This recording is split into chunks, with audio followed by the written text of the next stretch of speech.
and then maybe you just need to eat more than once. Maybe your body wants you to eat more than once a day. I just sort of eat until my body's just like, yep, no, that's as much as we've got room for. My body wants me to eat another time too.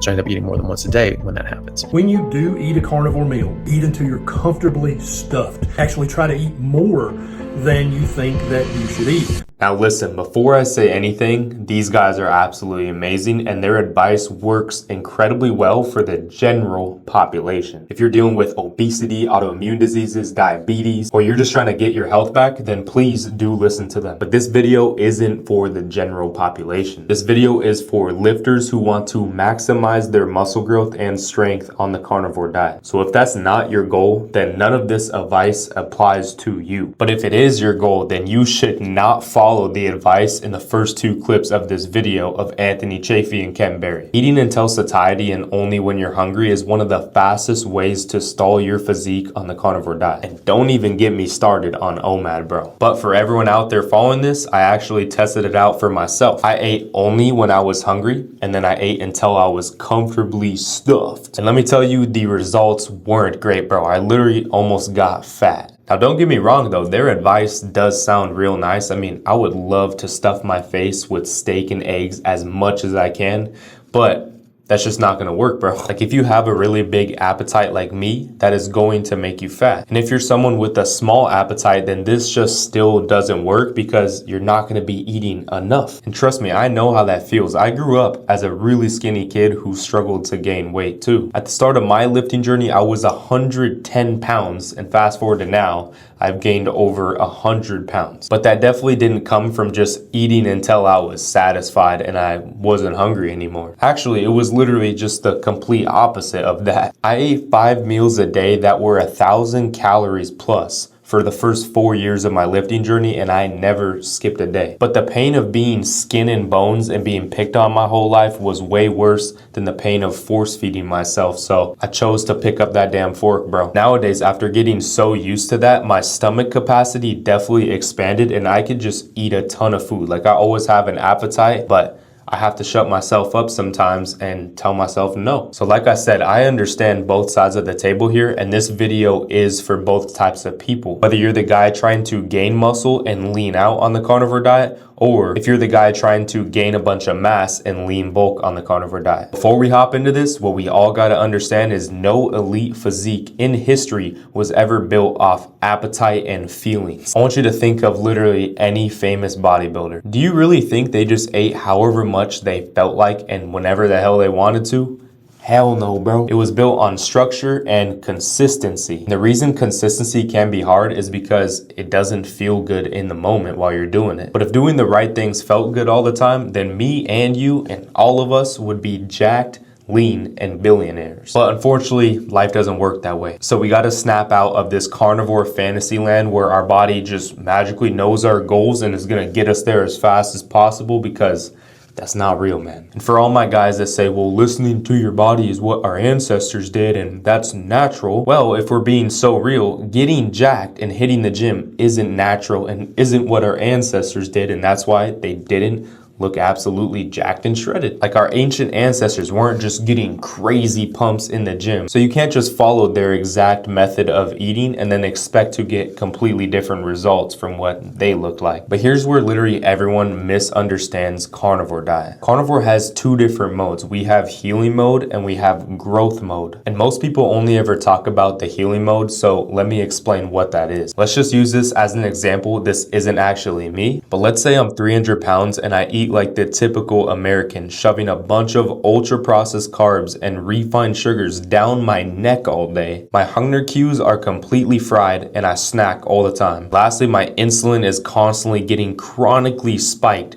so I'm always hungry even when I just ate. This probably sounds like most people we know. But let's say I get diagnosed with diabetes and I'm like, shoot man, I gotta switch to this carnivore diet I saw on YouTube that everybody talks about. So boom, now I'm eating high protein and high fat with 0 carbohydrates. And all of a sudden I get full really fast, but I also stay full for way longer. And I'm not thinking about food all day anymore. And the reason for this is because my food is getting digested way slower and the food is dense with fats and proteins, so I naturally fall into eating once or twice a day. So now without even trying at all, I'm in an energy deficit and burning way more energy than I'm eating. So now a couple months go by, I've lost over 50 pounds, my blood markers have drastically improved, and I feel better than I ever have in years. That's called the carnivore healing mode, and this is why these carnivore doctors are so important, and everything they do is amazing. They literally save the people's lives that are in this phase right here. So no shame to them whatsoever, but this just isn't that type of video. This video is for anyone who wants to maximize muscle growth on the carnivore diet and reach their highest performing lean physique. So therefore, hunger is a lagging signal for building muscle. By the time some people feel hungry on this diet, they have already starved their muscles all day. And then for others like me that get hungry quite often, they've overate and now they're gonna store fat. So what I want you to do here is think of building muscle like a factory. Training in the gym is telling workers to start building. Food is the material they build with. And lastly, we have hunger, which is the alarm that goes off when the materials are gone. If you wait for that alarm to go off to order supplies, then the project is never going to actually get built, and eventually you'll go out of business, which also means your muscles have nothing to build off of. But at the same time, if you took that same scenario and you ordered too much materials, then you would have a bunch of leftover material, which would be you overeating and storing fat like I did. So overall, this makes it nearly impossible for my bulking guys to gain mass because you're not eating the right macros and not in the right proportions and not timing your meals properly. It just throws everything off. So even though you might feel amazing listening to your hunger signals, it doesn't really matter if you've looked the same for the last 6 months and your body isn't changing the way you want to and the scale isn't going up like you want it to also. Okay, so now real quick, let's talk about OMAD. OMAD can be a cheat code, but for fat loss only. It makes it really easy to eat less while still feeling full. But key word there is fat loss, not fat loss and muscle building at the same time. When it comes to doing that, OMAD is actually probably the worst thing you could do. Let's go back to the factory analogy. Your body is a factory. Training places a big order of material and food is the raw materials. Muscle growth is a production line running overnight, and OMAD is one delivery per day, usually at night. So every night an order gets dropped off at the factory that is way too big to actually fit in there. So all those extra materials get thrown away, aka your body not using all of the protein that you ate because you consumed it in one meal. And honestly, there's so much diverse information when it comes to how much protein you should eat per meal. But I want you to understand this. It's not about how much protein you can absorb at once, because a healthy lifter will actually absorb all of the protein that you eat. The real question is how much of that protein meaningfully drives muscle protein synthesis versus how much gets oxidized or used elsewhere. So after doing tons of digging for the past 5 years, this is what I follow on the carnivore diet. So my baseline rule is never going under 50 grams of protein per meal to hit MPS. But most of the time I never eat that small of a meal. Usually 50 to 90 grams is my sweet spot and is definitely the most optimal for building muscle. Then lastly, 90 to 130 grams plus is something I rarely do, and it's just less efficient to do when it comes down to the grams of protein that you're eating for MPS,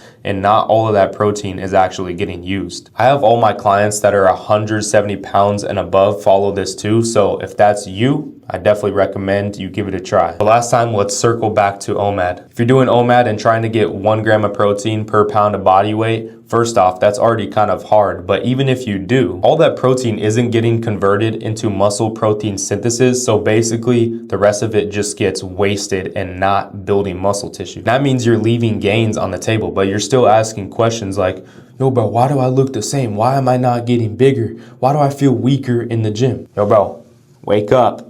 That's exactly why right there. Stop doing OMAD. You're literally running a serious corporation factory like it's a little side job and you're selling drugs on the street. So the last thing we must cover real quick is for the big back eaters like me. If you're on carnivore and you find yourself wanting to eat more but you don't want to get fat, then you heard Ken Berry, bro. Just stuff your face. I'm just kidding. But seriously, the only thing that helps is you have to understand that you are not your thoughts or feelings. You are the observer of those thoughts and feelings, and you have the ability to act against them. So even with me, trust me, I have struggled with binge eating in my past, so I can eat a lot of food at once, like I keep saying. But again, I don't want to look like a hippo, so we're not going to do that. So the realistic answer to this problem that helps me and all my clients is listing out the real life benefits that you are going to receive from getting leaner. So for example, you'll be more confident in yourself. You will attract better opportunities into your life from having a sharper appearance. You're going to attract better women. And even if you already got a woman or a wife, she's going to attract you a lot more and definitely just respect you more because your presence shows that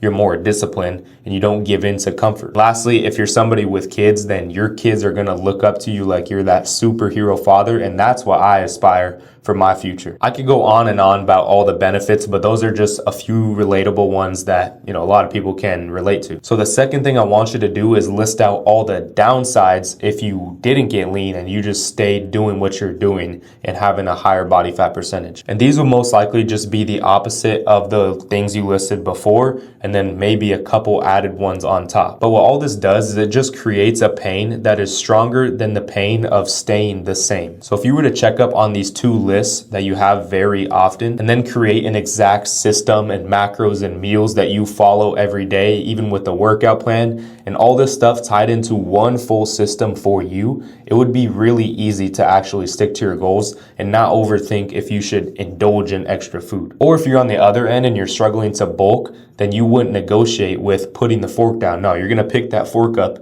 and eat the amount of macros that it takes so you can actually gain mass. So what I'm saying is these results would just come effortlessly if you did this. And this is just only one of my strategies that I use for all my one-on-one clients that I work with to help them get that mental transformation to make the results very easy. So if you're interested in taking your physique to the next level on the carnivore diet and building as much muscle as possible, then I'll put a link in the description for anyone who wants to book a one-on-one call with me and apply. But other than that, stay tuned for the bangers we have coming real soon on this channel. I'm up and coming and I got a lot of bright ideas coming in the future, so make sure to subscribe, like the video. And also if you're running into any issues, comment those down below so I can actually make more videos about those things too, and I could reply to your comments and get you right. But other than that, I'm out.